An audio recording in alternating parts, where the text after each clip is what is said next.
to speak today. It's a very exciting company to be in. When I was first asked, Dino asked me to talk about a paper or some work that I published in 2016 around competency-based assessment. And it's kind of been a few years, so I kind of shifted that a little bit to kind of be more of a comparison of different experiences. So what I'm going to talk about today is not so much on the research elements of this, but more about a comparison of the different processes that I've kind of gone through and how they all related to competency-based assessment. But before I go into that, the first thing I'd like to do is to actually get you to have a think and think about this in your own context, whether it's a lab that you coordinate, labs that you've taught before, universities that you're at. What do you specifically want to get out of a lab program? And I know that Stephen already touched on this in the first talk, and they did the big survey of across academics, students, teaching assistants to kind of see that general pool. But I think it's really interesting if you go from that large perspective and down to an individual in one particular context, it can be quite different. And there are important subtleties in terms of what the academic hopes their students to develop through a first year course. And also then what the students are thinking they're developing out of that. And even just quickly seeing Joy Walker's and Katie Hosbin's poster at the start where they use argument-driven inquiry. It's in another set of learning outcomes entirely from what I'll be talking about today. So first of all, what is competency-based assessment? If you haven't come across the term before, I know Stephen mentioned it earlier, but it's the idea that we establish a set of competencies, and in most cases, it's treated as a once you are able to do the thing, you have done the thing and you tick it off. And you can continually assess these or formatively assess these as you go through, but rather than assessing someone on 50 out of 100 or 75 out of 100, it's pass or fail, you've accomplished what you want to develop. And I'm going to talk about 3 examples. So the first will be University of Tasmania, which was where the study I mentioned earlier was done. Then I did a stint of work at UNSW, University of New South Wales, and they had a different system with some similarities, but kind of coming from a different direction. And then I'll talk a little bit about what we're looking at doing at UCIT, and it is still a little bit ambiguous as to what we'll exactly do. I'll give you an idea of the general gist. And a lot of this work, particularly the first study that I looked at, it was kind of based off of these 2 papers that I kind of encountered at the time. So there was the work by Naomi and Michael and published in NJCE, and that was looking at using digital badges in high school chemistry. And then there was also the work by the Towns group in a similar sort of space, looking at these digital badges. And I won't go too much into that, but this idea of attributing badges to particular skills and awarding those as a way to get students to recognize what they're developing, and also treat it as a you've done the thing, here it is, rather than a grade out of a particular number.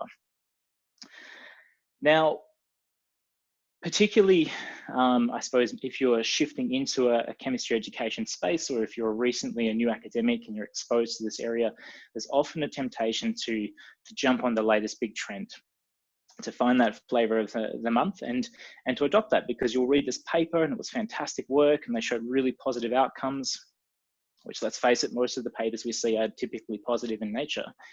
But there's that moment where you need to really think, does it actually meet your intended laboratory learning outcomes? Like, what are the skills or what are the competencies you want students to develop and then demonstrate through that course? To use the example again, to employ something like argument-driven inquiry may not be appropriate when your focus may just be on developing hands-on skills.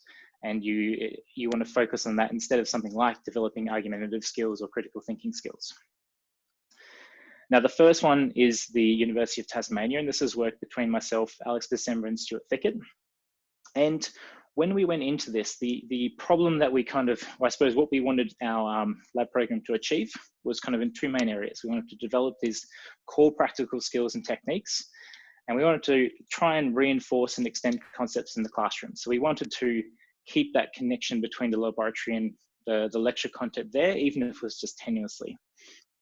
And the issues that we kind of identified, and a large justification as to why we wanted to do this, was that, and speak from my personal experience when I was demonstrating in these labs for 5 or 6 years, students focused almost exclusively on getting a good grade. There was no recognition of the skills. They didn't think about the content. They're like, how do I get my 100% because I need to get good grades in this. And it didn't matter that a lab was worth less than 1% of their final marks. They're like, have to get 100. So there was no recognition of skills. It was a very low priority. And this was very evident at second year, which is where Alex and Stuart were particularly interested, is that they had to reteach all of these second year students the skills again. And this is by no means an isolated problem. And you will see some similarities between these three cases. So our interpretation of how we would address this is that we developed these 11 competencies, and we developed them to be somewhat broad. As you can see here, I've listed them, but I won't go through them in great detail. But rather than taking a badge approach of saying a titration skill or using this particular piece of equipment skill, we wanted to have these broad categories that for each experiment, we could then say this competency for this experiment looks like this. And that was a way that we could, for each experiment, say, you know, competencies 1, 4, 5, and 8 are being looked at in this lab. And this is what you want to be looking at as you go through. And to kind of group these together, we had a combination of laboratory specific skills, which was hitting that target of wanting to develop the hands-on skills they need to go into second year. We had some of the chemistry content knowledge. Sorry, my mouse is just having a moment. We had some of the chemistry content knowledge that we wanted to keep there. So tenuously keeping that connection.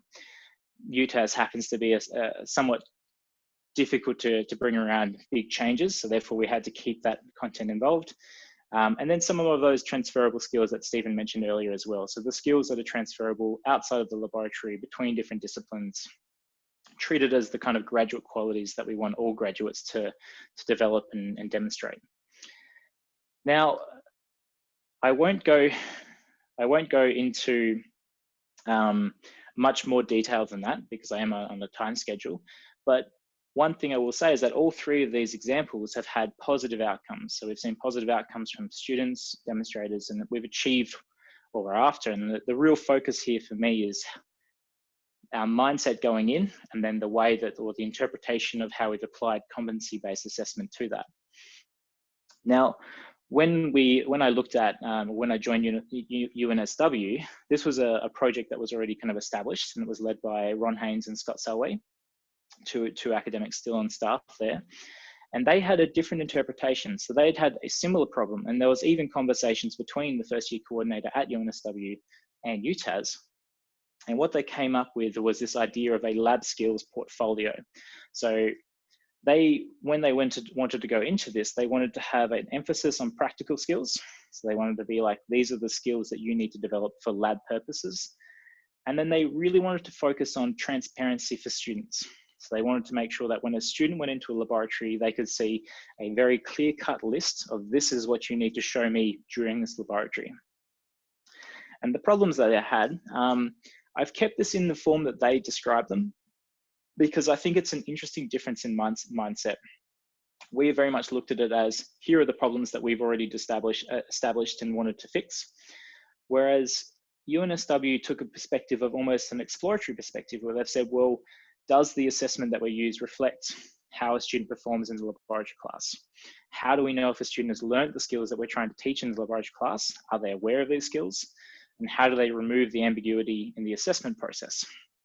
So by asking questions rather than establishing the issue, there was a certain amount of, they could adapt their model as they were going through, depending on what they kind of found from that. And the form for which they took to address this, or the approach that they had, is they actually established a much more fine-grained set of skills. And a big difference was that they then established this idea of, on the left, you can see core skills. So the skills that they considered essential. Students must be able to do these, and they must be able to demonstrate these. And then non-core skills, where we would like you to develop these and to demonstrate these, but your passing of this unit does not hinge on those skills. And the way that they then assessed this was different to ours. So UTAS, we looked at assessing the competency per experiment, and we give them a pass-fail if they succeeded. But in this particular case, they actually separated their assessment for the different types of skills. So core skills, they treated in a pass-fail mode, in a traditional kind of competency-based. Were you safe in the laboratory? Tick. Did you act in an ethical manner around your peers? Tick. And these were assessed multiple times through a range of different experiments. And the idea was that if you didn't succeed in one week, you were given opportunities to succeed in other weeks. The key difference then was that these non-core skills were then were a form of merit assessment. And by that, I mean that they were graded out of 0 to 10 or 0 to 100. So they came up with this kind of, you can see a radial chart here with this idea of, in this particular case, they've succeeded really well in time management, but they've done quite poorly in their chemical calculations. So it was a way for students as they went through the course to kind of get some feedback as to areas that they're excelling in, or areas they need to perhaps focus on as they kind of keep going through these. Now, the third example that I wanted to talk about was what we're doing at UCID currently. And this is kind of why the shape of my talk changed, was because what we're doing now, and what Stephen's obviously driving this as the lab director at first year, but my input and advice around this is kind of based off of my experiences in the other two cases that I've been in. And it's an idea of trying to blend both of these assessments together, but in a different way to which UNSW have done it. Because at the end of the day, those non-core skills are still a set of competencies, but they're being assessed in a merit way, and assessed as competencies in each experiment.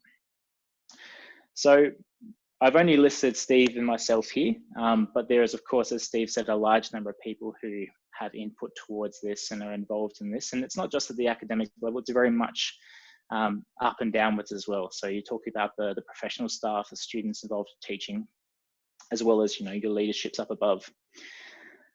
But when we think about what do we want our lab program to achieve, it's this idea of technical and transferable skills, so quite similar to the other two. But then very much Stephen's influence is this idea of bringing in more authentic tasks and more authentic assessment processes. What are the kinds of things that people would be measured on post being graduated and going out into the workforce? And then transparency, and here I'll note that it's transparency not just for students, but also for markers. There's a very clear idea on both ends of the table as to what do students need to think about going in, what do they need to demonstrate, and then for markers to know exactly what are the skills that they are trying to facilitate the development of. And the issues that we identified that we wanted to try and address was this idea that there was very limited understanding of the purpose of the laboratory program, and this was widespread, but particularly talking to students, having talked to some of the third year students, they said that it didn't really click until third year, was when they really started to kind of recognize what they were capable of doing and what areas they could apply different skills that they had picked up earlier. And you start thinking, aha, I learned that in second year, but I'd never really thought about that or being applied in a particular context. The other one was that students very much don't feel prepared for higher years. So I'm the incoming second year lab director, so I've had a bit to do with that in the last year. And you see a lot of students in that first few weeks, first semester of second year, where they're just very unsure of their skills. They're very unsure of what they need to be doing. And they're very reliant on their demonstrators to tell them, you've actually already done this. You just need to apply this again in a new experiment. And the kind of form that we're looking at, doing this is to kind of take this badging approach, where we have these badges to target and highlight skill development, but then to also look at some possible summative merit-based assessment tasks as well. So this might take the form of writing reports for companies or for supervisors, or it might even be practical exams. And I've accidentally put practical exams twice there. But it's the idea of separating the two together. So you may have some experiments that are focused purely on these badged systems, and then a practical exam at the end, or a report writing as a summative task towards the end of the lab program. So thinking then about my takeaways from this experience, the really key thing for me is not so much the success of what you might see in a particular study or a particular project. It's all about the context for which it was done in. And then when we think about that, how does it then apply to your own context? How can you modify that towards it? And another really key area for me is getting people on board. So it's not just about getting approval from your colleagues who teach into the course or the lab directors. It's also about talking to the professional staff and the teaching assistants, because at the end of the day, the teaching assistants have spent many more hours in the lab with their students than the coordinator would have done. for most of the larger institutes. I know small institutes tend to vary a bit. And while we have very similar courses between universities, we think about a first year chemistry course, a Gen Chem course, they tend to not change between universities, but their lab learning outcomes can be very different from one another. And then we have to think again, how does that change going beyond first year? And how does that change the learning outcomes that we're after in the laboratory? So I suppose to wrap up, because I know I've gone a couple of minutes over, when we think about what do we want to get out of the laboratory program, potentially competency-based assessment could achieve this. But I think it's really important to have an open mind as to what other laboratory models are out there that can then perhaps achieve the learning outcomes that you want, because none of them are wrong or right. It's just a matter of what is suitable for your particular context. Acknowledgements for those I've already listed, plus of course Dino and Michael for organising this event and inviting me, and that'll do.